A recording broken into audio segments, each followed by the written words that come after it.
You're listening to The Other 50%, a herstory of Hollywood. I'm Julie Harris Walker. This is the podcast where I talk to successful women in entertainment and hear their stories. For this episode, I got to catch up with Paige Henderson and Nicole Murray. Together, they have Svelte Dog Productions, under which they wrote, produced, and star in the web series called Dead Friends. They both are from Seattle and graduated from the University of Washington, and by a weird coincidence, moved to LA at the same time and became roommates and collaborators. We had a great time doing this, maybe because we recorded this last January before the world went completely mad. You can find us at theother50%.com for added features, photos, show notes, and the merchandise, and you can also listen on Apple Podcasts and all the podcast places. Okay, here's my conversation with Paige and Nicole. Have a listen. Normally I start by just saying, what do you do? But I'm here with Paige and Nicole, who are the creators of Dead Friend, which is a web series that you can see now. Where? It's on YouTube and also on our website, which is deadfriendswebseries.com.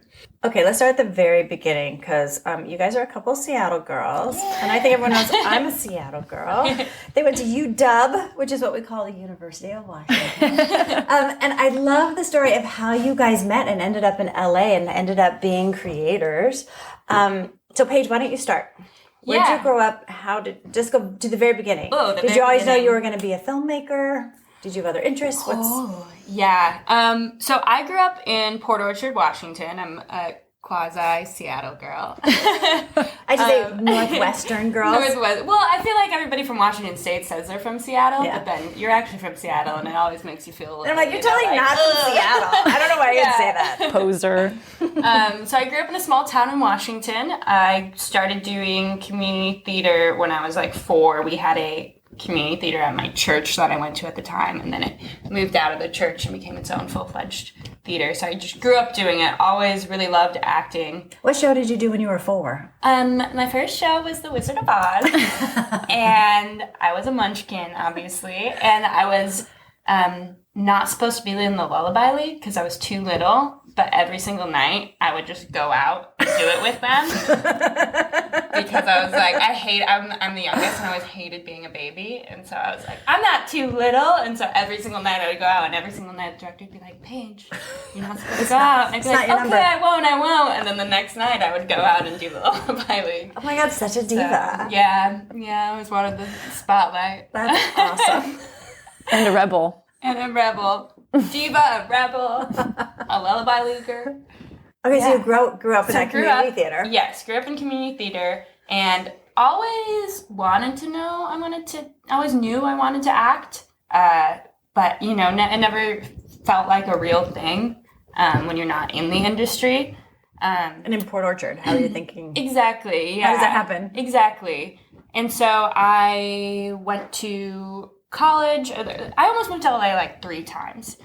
Straight out of high school, I almost moved, and then I was like, no, I should go to college and get a degree. And then I went to NYU for a year, and I transferred back to UW, and after transferring, I thought maybe I'll move to LA, and then after my first year at UW, I thought maybe I'll move to LA, but I kept on just kind of putting it off, I guess. Because timing is everything, turns out? Yeah, because timing is everything, and because I wasn't ready to fully commit, even though I knew in my heart that's what I wanted to do. I do have other interests. I love traveling and international relations and everything. So I thought maybe I'll keep trying to do that, because people always tell you, if you can do anything else, do it. Yeah, they really do. And it kind of makes me really mad, because I'm like, I could do other things. But now that I'm here, I feel like I can't do anything else, which is funny. And then, so I traveled for a year and a half after college because I didn't know what to do. Yeah, let's slow down on that. Where'd you go? What'd you do? Oh, where? Traveling? Mm-hmm. So I went lots of places. I started out my trip in Spain and Portugal with my sister, and then I had an internship in Cape Town, South Africa for 3 months, and then I traveled around South Africa, Lesotho, Tanzania, Ethiopia, went to Southeast Asia for 6 to 7 months, New Zealand, and then home. Wow. Yeah. And I went because I graduated with a degree in comparative literature with a focus in cinema studies because I've always loved film, and partially also because that program was a lot less intensive. And so I graduated in 3 years. And so I traveled for a year and a half thinking I was going to find myself and figure out what I wanted to do. which I kind of did, but also kind of didn't, because I knew always what I wanted to do, and that was be an actor, be in film. But how did traveling to those countries, and those countries in particular, like change your world perspective? Yeah. I mean, I always say that I think one of the reasons I love filmmaking, and so the two great loves of my life are filmmaking and acting and traveling. And I think that my love for both of those and my passion for both of those stems from the same place, because filmmaking and acting and storytelling is about, sharing yourself with others. Not only sharing yourself with others, but also realizing that everybody in the world is so much more similar than we sometimes can realize, with everything going on. And the fact that a laugh, even if, you don't understand the same language or you don't have the same cultural customs, but just that one laugh together connects people so much, or that one cry together. And that's what I love about traveling too, is those moments when I would be with somebody who we could barely even communicate, and yet somehow we had this deep connection with each other from experiencing the same thing or helping each other out, or just realizing how much life is in the world and how much of that life is full of love, I guess. Yeah. Okay, Nicole. Start from the beginning? Start from the very, very beginning. All right. Very beginning is I grew up in Maple Valley, Washington, and I had always done acting all throughout school in plays and musicals and all that. But I kind of grew up with these like two parallel passions. One was acting and performing and singing and all that, and the other one was science. So yeah, kind of along the same lines of Paige, of thinking like, oh, I never thought I could actually do acting as like a career. You always hear you just, do something else. So, and again, loved science. So then I grew up doing science, became a biology major at the University of Washington. And after that, started doing research in a laboratory for 2 years. Now, were you thinking you were pre-med? No, actually. It's funny because I was very not pre-med. I was very much research oriented. Uh-huh. And then after working in a laboratory for a couple of years, I was like, whoa, should I try to be like a medical researcher? And I even thought about, doing that, took the MCAT once or twice. Once or twice. Okay, I got average, but beyond that too, it was just kind of, why am I making these decisions? Why am I trying to do all this? What passion am I trying to follow? Yeah. And science has always been and will always be a passion, but I didn't feel entirely whole yet. And I think part of that came from realizing I needed to also grow the performance side of me, which I had kind of just left a little bit after school. Mm-hmm. So then I started doing some short films and whatever I could in Seattle. And that was really fun to experience that scene. And right when I did my first film, I just felt whole. And I was like, oh, uh-oh. Oopsie, found it. Darn it, I have to pursue this. I imagine that your right and left brains are both so developed. It's tricky to find the thing that's going to satisfy both of those. Definitely. And I've actually been so pleasantly surprised by finding how my science brain and my creative brain unite in filmmaking. And I think that it's amazing. Talk about that a little bit more. Yeah. So part of it is kind of the procedural aspects that are involved with filmmaking. I mean, putting on a production from the very beginning of it to on set to post-production is just so logically oriented. I mean, you have to get everybody coordinated. You have to get places coordinated. You're constantly problem solving. And oh my gosh, any researcher would say, what is research in science? It's troubleshooting, It's problem solving. Exactly. That's producing. Yes, exactly. Yeah. And kind of linear. Totally. Yeah. And I think a great thing also about both of those is that you need confidence in your area. And so I was getting confident in research, and that helped actually breed over into my confidence as a producer, and then how to stretch out further and become a confident creator. Mm-hmm. Yeah, so I think they really reunite nicely here. And then also, you know, maybe someday we can have the power to talk about some more science-oriented problems as well, you know? Currently, we're tackling a lot of like social problems in film, but we need to tackle some scientific ones too. Yeah, I would love that. Now that you mention it, there's a need. Okay, so then when you graduated, what were you doing? Yeah, so I was working in a research laboratory. It was like a dopamine and addiction laboratory. Oh. It was great. I learned so much. I'm very fond of that time. What were you researching? Yeah, so it was. Okay, let me like sit down and break this down. I'll pull up the whiteboard. Yeah, there we go. The overall of it is that, yeah, it was dopamine decision making, but this had to do with addiction, specifically cocaine addiction. It was with rats, and it was associating cues and dopamine and how that kind of led into people relapsing.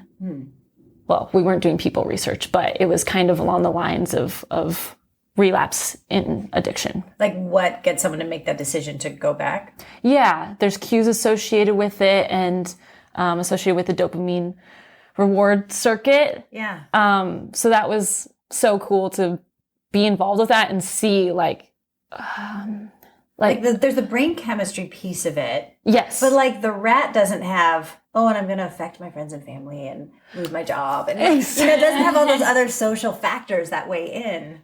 Exactly. So we could kind of get to the base of what was happening at the, I guess, neuromolecular level, if that's a proper way to put it.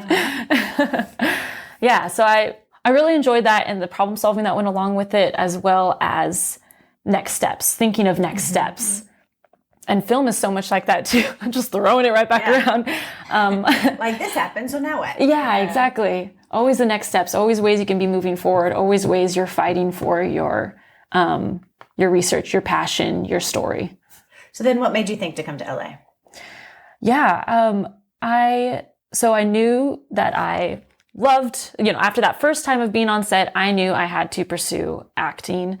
And at the same time, I was kind of in where I talked about earlier. I was in this phase of being like, well, should I be a medical researcher, trying to study for the MCAT and apply to medical school? And I was like, okay, well, if I'm going to do that, and I apply this year, I'm gonna just go to LA and I'm just gonna like hit it full force until I get into medical school, I guess, because we all know how hard that is. I know it's silly, but med school is your fallback plan. If that didn't work out, no, I was still working towards it, but just like I knew. She's like studying for the MCATs and then doing a self-tape and then studying for them.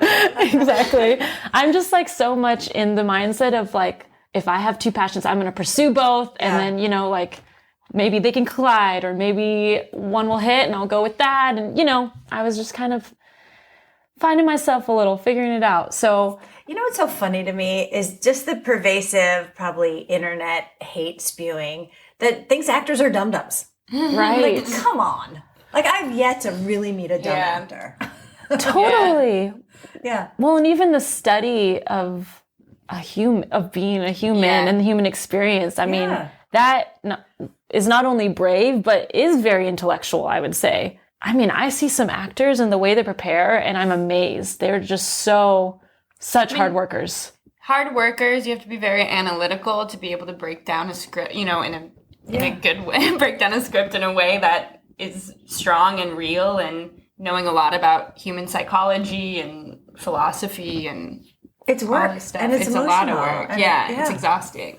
And throwing back in the research, the little cues that will like trigger people to kind of think in a certain way. So, I mean, thinking of like the film medium and how a certain angle of a shot can like completely change somebody's. Sorry, I just interrupted you. No, you were completing my sentence. That can do the whole job. You don't even have to say anything. Exactly. Play the music, you have the angle. Yeah. It makes people get the story. All from like a psychological, physiological level. And subconscious half the time. Yeah. Exactly. Yeah. That's a better word for it. Subconscious level. Yeah. So did you guys grow up together? No, we did not. We actually graduated from UW the same year. but we didn't know each other at all when we were at UW. We met on a short film set a month before we both were going to move down to LA. And we were kind of just sitting, you know, waiting for a shot. And it was kind of like, oh, I'm going to move to LA in a month. I'm going to move to LA in a month. We should be roommates because it's really hard to find somebody to live with in LA and it's really expensive. So we met one more time for a happy hour to make sure neither of us was a serial killer. And then Sure-proof way. next met in LA where we moved into an apartment. So Were you both on set as actors? yes. Mm-hmm. Yeah. And what a crazy coincidence. Yeah. So did you drive down together? No, she drove down. I flew. Well, it's funny too because on that set we were like supposed to be best friends on that set too. Where were we? I don't even remember. You don't remember? No. Well, I guess I remember the little things about us, Paige. When's your anniversary? August. No, I don't know that. Darn it. I swear that film was in August though, right? It was either August or September. Is that down film- in October? Is it out somewhere? Can we see it? Do you remember the name of it? Yeah, it's called Signatures. It's actually funny. I actually know it was actually the first ever film that I was in. So the first ever thing that I was on camera for because I'd done theater all before. And there's also two other women who were in that are also down in LA who we've both ran into on sets. But it's kind of a lot. I don't think it's out yet. It's been a long... it was the first ever film I was on. When I met her, it was 3 years later, so... Because all the ladies keep moving to LA. Yeah. Poor Director can't finish it. Okay, so you've been here 3 years. Ish? Two and a half. 2.5? Yeah. And how was the journey going? Tell us about the journey. Did you get day jobs? Did you try to get on sets? How'd you hit the ground? It's been a good journey. I think we've supported each other throughout all of it. Like the difficulties with it of trying to figure out how to make some money while pursuing acting in LA. So we both have day jobs. I work at a renewable fuels facility currently. What? I mean, What is this, girl? A renewable what? Renewable fuels? Like sustainability. Yeah, what do you do there? I was expecting waiting tables, temping. What was I thinking? Okay. Well, yeah, so I pretty much just do like admin work there, social media. I do a little bit of marketing and community stuff. Okay. I get to go all over the board. I do some grant writing, which is fun and cool. I'm always shocked when there are different industries in LA than entertainment. Yeah. Right? Huh. Okay. Well, it's funny meeting the people in those other industries too, because I feel like the people in the film industry kind of are similar-ish or like similar mindsets, and then you don't realize the difference between the two sometimes. And then there's real life happening. Exactly. Yeah, there's also, nurses and people who work at renewable energy. Changing the world. How about you, Paige? I work for an advertising agency, media agency, so a little bit more on the industry side. Not really, but yes. Just good. Okay, so you guys got day jobs, auditioning as actors, and at some point you thought, let's put on a show. Yeah. So we both moved down here specifically as actors. Like I said, I studied film a little bit, but it wasn't a production degree. It was a comparative literature degree. But that was actually partially too also what made me want to be an actor, because I was like, oh, maybe I'll be a director instead. And then I thought it's just as hard to be a director as an actor, so I might as well just be an actor. But yeah, we'd been here about, 8 months. Mm-hmm. We'd kind of done a lot of, student films and smaller productions, and it was kind of getting to the point where we're like, okay, what is the best way to focus our energy? Did you do a lot of networking when you first got here? We would try with certain things. We did a couple like networking events. Yeah. We would go to whatever we could find. Mm-hmm. It's hard to find sometimes, like network. I don't know. Yeah. It's hard to find, and then I think too sometimes the certain events that we would go to, it was just there's a lot going on, and it was hard to like really sit down and meet and talk to people. Mm-hmm. And so I think getting genuine connection, right? And so I think you got to go in thinking, I'm going to meet one person. Yeah, totally, definitely, and kind of focus that. Yeah, that's a great piece of advice for sure. Yeah. So then I think we met. We kind of, I think we both put a lot of our time and energy into the people who we did meet who were doing productions and needed help on things. Like we would go and help there. We've done like acting improv groups, and we've done, like we met a lot of people through kind of putting ourselves out in the industry and like being involved with things, but not necessarily like, let's go network. Yeah. Collaboration a lot. Yeah, collaboration. I mean, like getting into the community. Yeah. Yes. That's how I mean. That's a better way to put definitely. it, for sure. Yeah, and so we decided we're like, okay, Nicole actually came up with like the first original idea, the little nugget that grew into what Dead Friends is. And we're like, this is awesome, let's, write this. And we originally thought it was just, we had shot the first thing that I wrote that had been shot. We shot in our apartment, our old, small, tiny apartment with just our one friend, who was Ben Slavens, who was a DP on Dead Friends as well. And we thought, okay, we're just going to write this thing. It's literally just going to be us and Ben and maybe a sound guy, like maybe a sound guy just because, we heard sound is important and everything. And then as we were writing it, we really fell in love with the world and the characters, and we were like, we should do this justice. Mm-hmm. So that's when we kind of decided to start fully producing it as a fully produced web series, and used that community that we had, found through acting classes or improv, like Nicole said, or just friends of friends and filmmakers. Being on sets to start developing it.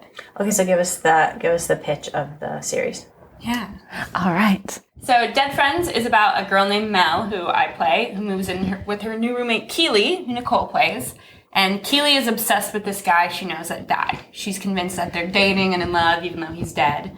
And she's a psychopath? Yeah. Okay. So my character's like, cool, moved into the wrong apartment. This is awesome. Until the dead guy appears to me and says, yo, dude, you gotta help me. That girl's obsession is stopping my soul from moving on to the afterlife. Oh. So, yeah. Good yeah, thank you. Wackiness ensues. I love it. It's like we kind of consider it this supernatural buddy comedy, but we also have a lot of moments that slow down and talk about some more deeper themes, such as the afterlife and self-acceptance, and just friendship in general. Mm-hmm. That's a big overarching theme for Dead Friends, as you can tell by the name. I love it. What was the process? Did you raise money? Did you do it on the cheap? Did you do crowdfunding? How did you make this happen? A little bit of all. Yeah, kind of all of the above. We shot the first 2 episodes a year and a half ago as proof of concept, and that kind of all came from us. And then we used that proof of concept to get some funding for the rest of the season. But we also had to do some crowdfunding for the final post-production.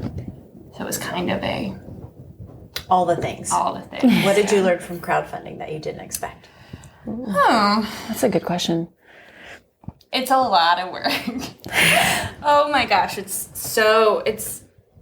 didn't even crowdfund that much comparatively compared to like a lot of the crowdfunding I see. And we basically got there. We didn't fully get to what we had hoped for, but it was, any amount is amazing that like friends or family give, just like incredible to see how people want to support, and support a good idea. That was actually one of the big parts of it too. It was, and I'd actually read this, about a web series that had done crowdfunding before. I think it was a great form of advertising actually, because people who we'd been advertising the show, but for some reason with the crowdfunding, people watched that video more. And so I had like a guy who, I hadn't talked to in 6 years messaged me and was like, hey, this looks awesome. I just gave $20. Hope it goes well. Like looking forward to seeing it. Yeah. So that was really cool. And I think having that sense of ownership a little bit when people are like, oh, I donated to this thing that I actually think is a good idea. Yeah. And then when it came out, everybody was very responsive, and it was really cool. It was actually very heartwarming to see the support from, just people you know. Obviously, your family's probably going to support, but so many friends that we didn't expect, and seeing it across the board, and then people we didn't even know. Yeah. It was really, really cool. Nice. Strangers donated? Yeah. That's great. To feel that support and know that we were making something that people would be happy to see. That's great. Yeah. What platform were you on? Indiegogo. Yeah. Okay, good. Now tell me, we were talking a little bit before we turned the mics on about kind of what you learned about the process and particularly about a web series that I thought was really interesting. Yeah. Yeah, so our first episode has over 20,000 views on YouTube, which is super exciting. Which is amazing. Yeah. And it's also awesome because it came from, we did a little bit of a Facebook and Instagram marketing push, put a little bit of money into that when it first came out. And so basically those views, and people would click on it and they would go straight to the first episode. So those views mean that people were loving the little, bite-sized scenes that we use for our advertising enough to click on it. But then we noticed that, 80% of people dropped off after 30 seconds. So while we think that we're very proud of our writing, and we think that the first episode is structured traditionally very well, where the poll where Chris says, yo, dude, you gotta help me, this girl's obsession, it's a surprise at the end of the first episode. So did you write kind of traditional television structure in a shortened form? Yeah, Exactly. kind of. Yeah. And so while that's at the end of the first episode, and whenever anybody gets there, they're like, whoa, and they always go to the second episode. But because it's web, people have a lot shorter of an attention span. So I think we actually should have thought about the fact that we were writing for web and put that hook at the very beginning, because people are only going to watch the first 30 seconds. You need to hook them right away. And while the first 30 seconds are interesting, they're not the hook of the series. They're not what make our series unique. Yeah. It seems like a normal roommate walk in, the roommate's weird. The roommate's weird. Do you think you need to do a hook at the beginning and the end? I think it would be that hook at the beginning, and then maybe 24 hours earlier, and then we meet at the same place we ended at. So did you make that shift later, or you discovered these things like after you were finished and it was all out there? We discovered it after it was finished and all out there. If it was Vimeo, we would totally, because on Vimeo you can replace the video. You can? Yeah, so I feel like we could have just... But not so much on edited. YouTube. Yeah. But now if we did that, we lose those 20,000 views, which also is a big reason that people are like, oh, 20,000 views seems legit. That is something, for sure. Yeah. Okay, so a couple of things. What are the next steps for this series? And then what are y'all doing next? Yeah. The next step for the series is that we're working towards season 2, and we want to keep the series going if we can, as much as possible. People have had really great responses to it.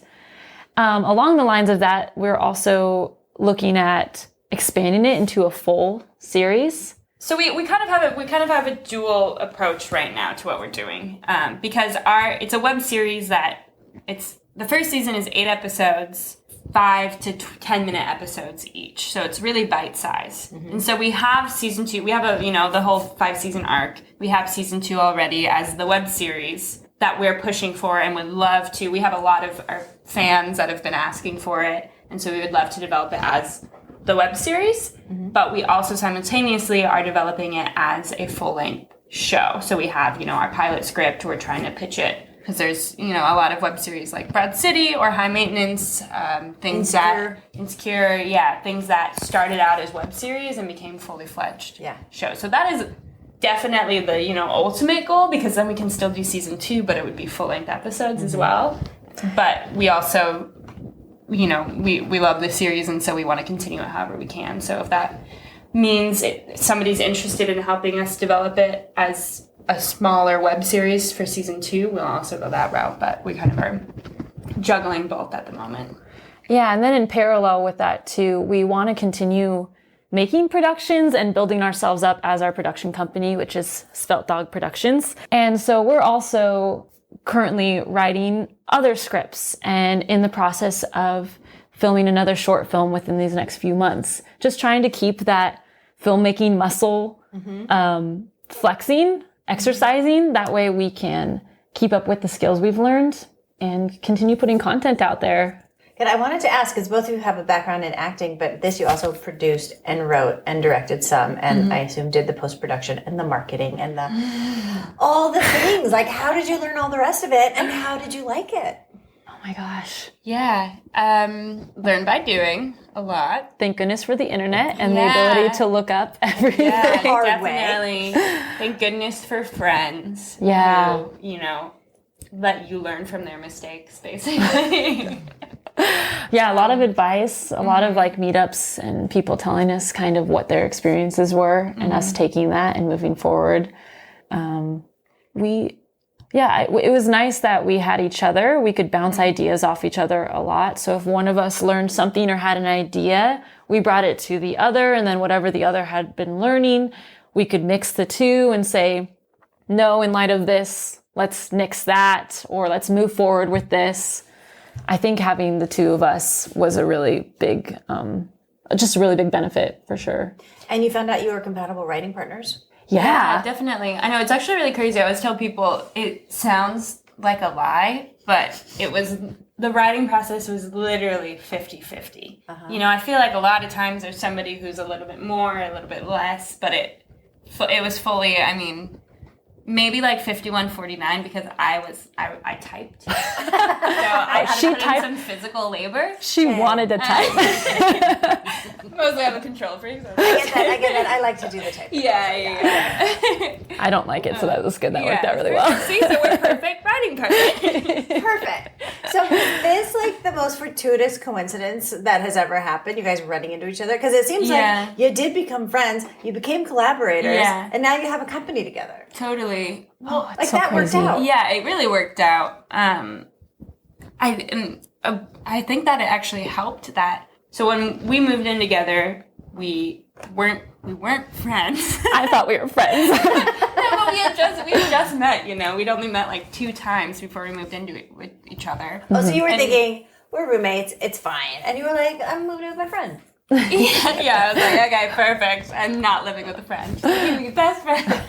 No, but obviously we liked each other, but I think it really helped that we were roommates kind of first, because honestly, roommates and business partners is a little bit of a similar thing, because when you're roommates, you gotta sometimes do the tough love and be like, yo, man, I love you, but do your dishes. Yeah. Come on. And you have to be able to have those conversations and then just immediately go back to being fine and not get offended and be like, yes, you're right, I do need to do my dishes, which I think is the same as a writing partner, creative partner, business partner. I don't think that we're ever hesitant to tell the other what we think. And I think that our writing and our company and the production we put on is a lot better because of that. Because, you think those things for a reason. And sometimes we talk about it. Sometimes one person would be like, okay, no, I'm sticking by it, or we're sticking by it. But just having that honesty has been really, really helpful in making us both succeed more than we could have alone. And I think that honestly partially comes from being roommates first, because we were it's hard with a friend sometimes to speak your mind, especially if it's not putting down their idea, but negating something. But we were used to it, and then we could just turn the corner and be totally fine. Yeah, I think we both learned a lot too, to like swallow your ego a bit in that, because we both are working towards something together. And so then it was like, okay, if I'm saying something to you, this isn't a personal thing. And we both got that right away. And, even if there's things that if we're both like for a while, like, no, I believe this, no, I believe this, no matter what, in the end, we actually ended up coming up to a better solution together. And it was often like not what we both thought, but what we brought together that made it better. And to get that, because that's trust, right? That you're going to get there and you can be safe talking about these ideas with each other and challenging each other, knowing that you're going to get to a better place. Was that something you had to work on? Like, was that an evolution, or was that you guys are pretty open to that from the beginning? I don't think so, because I feel like we've had a weird, not a weird relationship, but I just remember because we both moved to LA, both trying to be actors. We had a lot in common to start with, exactly. right? We were both in long distance relationships, and my boyfriend was in med school and her boyfriend was in dental school. Like, oh my God. Was like, the same life, kind of. We're in parallel. Yeah, we don't have to put that on. I want to say though, we did. I kind of love that. I totally don't put that on. No, put it on. Put it on. I'm pretty sure mine stalks me. I was joking. Are you not still in the long distance relationship? No, neither of us are. We also broke up with them within a week of each other. But I swear we're different people. Like, we're very different people. It sounds like we're... No, yeah, we're very different people, but we have these, like, parallels going. Yeah. One more thing to add to that. I think Paige was doing it first, and she's like, I don't know if I can do this. And I was like, let's just take a shot together, and then you go do it. So then when it came my turn to break up, or, have a breakup, we took a shot also. It became like When you're breaking up with someone over Skype, it's really fun. It's hard. Yeah, it's hard. Yeah. So I think that we've had kind of an interesting relationship because we weren't super close friends when we first moved in, but we automatically had this deep connection because we were both we both had put off for so long, and we were putting ourselves in this very vulnerable state of finally going after our dream. Mm-hmm. So even though we weren't, super close, we still, honestly, were so honest with each other right from the beginning, because there's kind of I have no idea what my headshot's supposed to look like in LA as opposed to Seattle. Let's talk about this together, even though it was kind of a blind leading a blind. Mm-hmm. Mm-hmm. So I used to always be like, Nicole's like an extension of my mind, because we didn't have the barriers of really having known each other or other friends or, so it was kind of just this person to really bounce ideas off of, because we didn't have any preconceived notions of them. And so also really supportive and not competitive and sabotaging each other, which is the stereotype, Totally. And it was nice. Totally. I mean, again, she thinks we were friends from the beginning. And I'm not saying we weren't friends. No. I'm just saying. I feel like she's holding this over a little bit. I'm just like a power thing. I don't know. No, I had feel bad. I agree. No. I had the idea too that we were mostly roommates, but it was like I thought we were friends, but we just weren't. You know what I mean? Yeah. Liked each now other. We're like best friends. Yeah. And it took us probably like 6 months to get to that spot. It definitely, it did. Which I again think was helpful, because it was an actual. Oh, we actually are super close friends, not you're the only person I know in LA. Yeah. So we're going to pretend to be super close. We have to get that distinction really solid. Yeah, totally. So all I have to say, we started out with honesty even before we were friends, kind of, So, and writing partners. So it was, I think, a unique experience. For sure. Yeah. That's great. I just have a couple more questions, because we're already 40 minutes in. Does it feel like a minute and a half? What do you make of kind of how you found the industry coming in? Because you've been here a couple of years. Like, did you come in as Me Too was happening? Pretty much. Yeah. On the tail end of that? No, like a little bit before. Like right before, I think, wasn't it? Okay, maybe it was right before time. Or maybe it was right in the middle. I think it was right when it was all coming out, yeah. Yeah, I think it's been a great experience in terms of that, because people have been talking about it since the day I got here. Yeah. People have been talking about Me Too and women in the industry, and you see a lot of support from other women too, or that's what I've been seeing, is we're all, it's not that whole competitive jealousy thing. It's like, no, we want to help each other out. Yeah. And like Paige and I were just both helping out one of our friends and creators who had a short film just back in December, and it was just amazing to see how we met her in like acting class. And then throughout the course of getting to know her there, we all decided to collaborate. And our collaboration, for one, I learned a lot, but then also having that support on because Paige did like production design, and then I was producing, and then Kelsey, our friend, was directing. Like having 3 badass women tackle it from those different roles, I think we really made something awesome and special. And so then going along as we've been here, I've been seeing that all throughout my 2.5 years here, to be honest. Like you arrived right at the right time. Totally. Yes. Yeah. It didn't really feel like a ton of a shift, because it like we arrived as it was happening almost, I mean, it still is a shift for sure. Like, it's not there, obviously. I mean, look at this award season and the amount of dialogue that women have in movies still. But I think that support from women has been really incredible. Because we all acknowledge there's still so much that needs to happen as women for us in the industry, but we're all doing it together. Yeah. Yeah. We're not elbowing each other out. Yeah, No, totally. yeah. Yeah. Which I think is so awesome to see. What's the big goal for you guys, and how has that shifted, Yeah. or has it? Yeah, like starting out, I think we were both starting out mainly as just actors. And then with Dead Friends, I'm speaking for both of us a little bit here when I'm saying that we both learned so much about filmmaking and how much we really loved it, and storytelling, especially like as content creators together.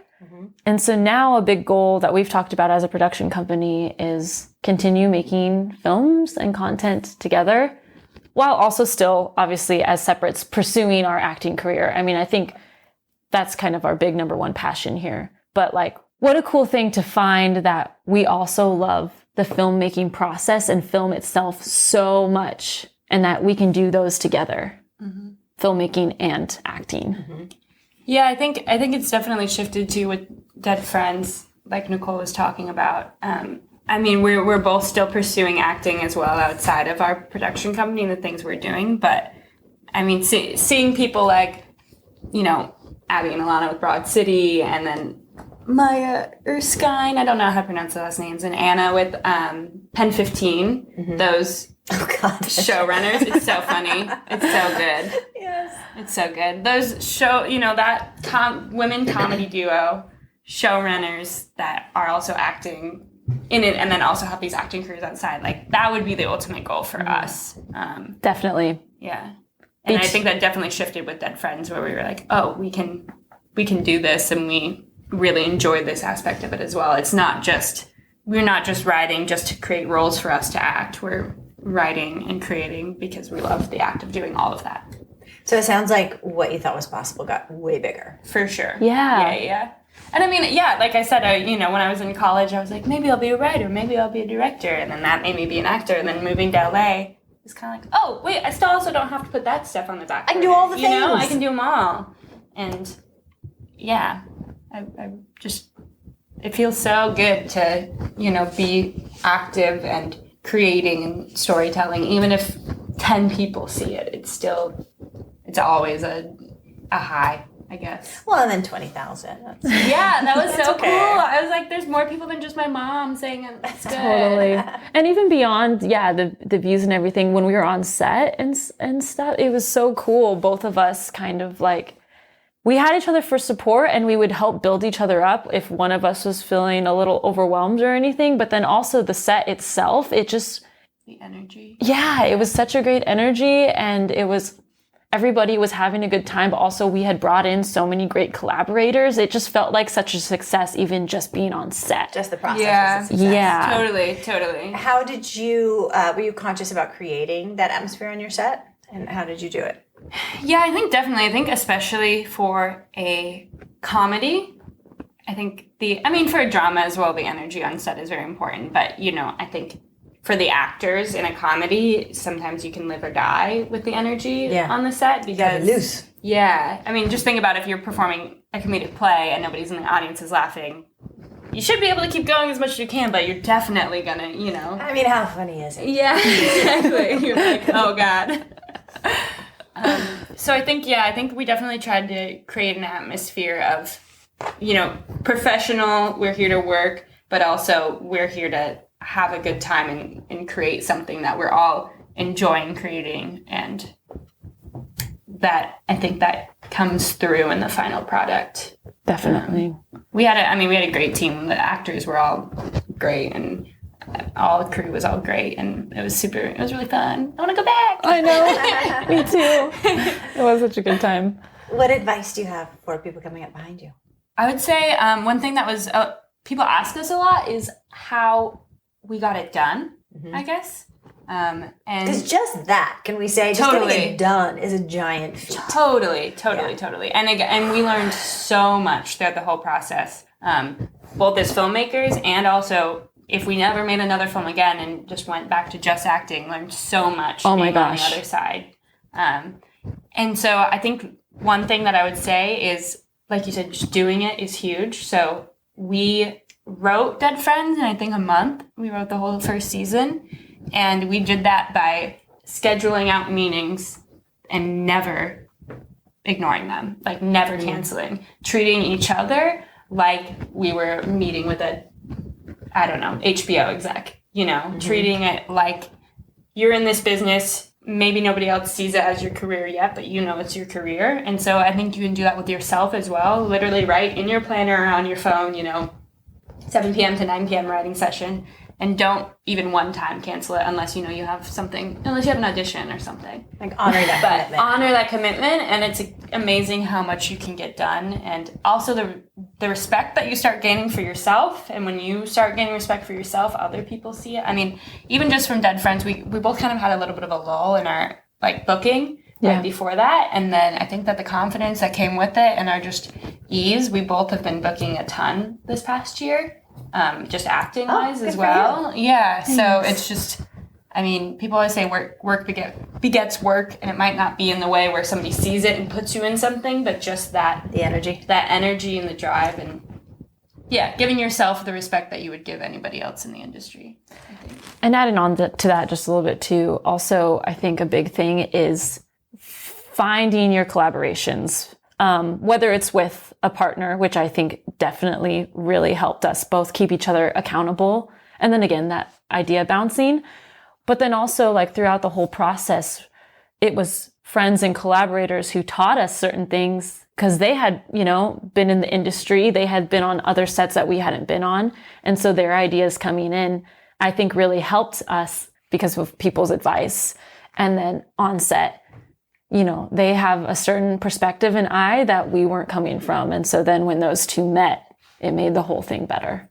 Yeah, I think it's a lot. I was really nervous to move to LA because of all the horror stories, you know. And what are the horror stories? I don't know, just people being like really fake and nasty and, you know, everybody out for themselves. Have you found that? No, that's what I was going to say. No, that's right? not been my experience at all. So, and I mean, there's been a couple of times when I've started edging in towards meeting people, you know, maybe starting to develop something with somebody and then realizing they're like that a little bit.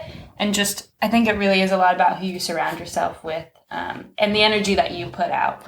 Because you'll find those people anywhere. And so, you know, I've seen it. Yeah, exactly. I've seen it a little bit, but then, you surround yourselves with the great people. And I think we really have. Yeah. And it's awesome seeing everybody kind of like work up this industry together. Yeah.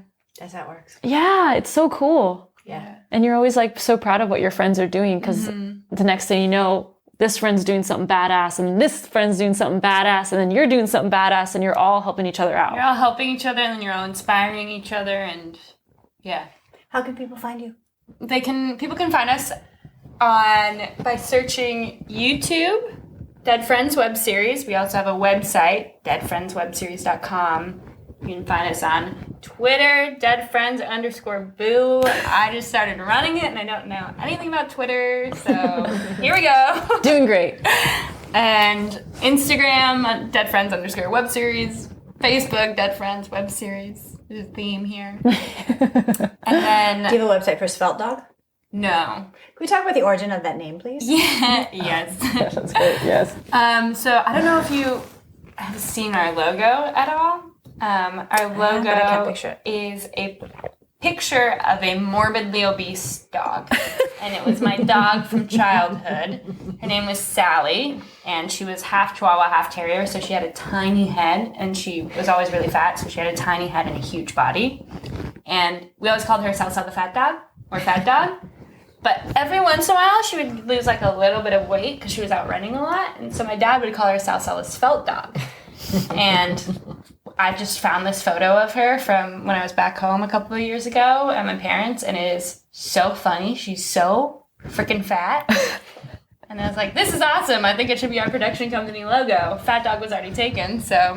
Svelte Dog it is. Yeah, and she for a while, she was running our Instagram and our social media, my dead dog. Mm-hmm. But... Then she passed away again. Became the ghost. Became the ghost that now runs our social media. Nice. But yeah, I like that. When I first found the picture, I put it as my background, and I'd be, you know, like at a bar talking to a guy, and I'd be like, "You want to see a picture of my really fat dog that's dead?" Like, cool. I want to move on from you. But we found a good home for her. We did. Here in our hearts. Here in our hearts and our logo. Yes. Well, thank you guys. It was so fun to meet you. Thank you. Thanks. Thanks for providing a platform for women to be able to discuss their time in the industry and then also champion each other. Yeah. It's my very favorite thing to do. Yeah, it's awesome. You've been listening to The Other 50%, A Herstory of Hollywood. I'm Julie Harris Walker. I'd like to thank Paige Henderson and Nicole Murray for sharing their stories. And special thanks to Jay Rowe, Danny Rosner, and Allison McQuaid for the music. Please find us on your favorite podcast provider and leave a review. And of course on our website, theother50%.com, all spelled out in letters, for added features, bios of our guests, and the merch. You can also follow us on all the social media platforms. Thanks for listening. See you next time.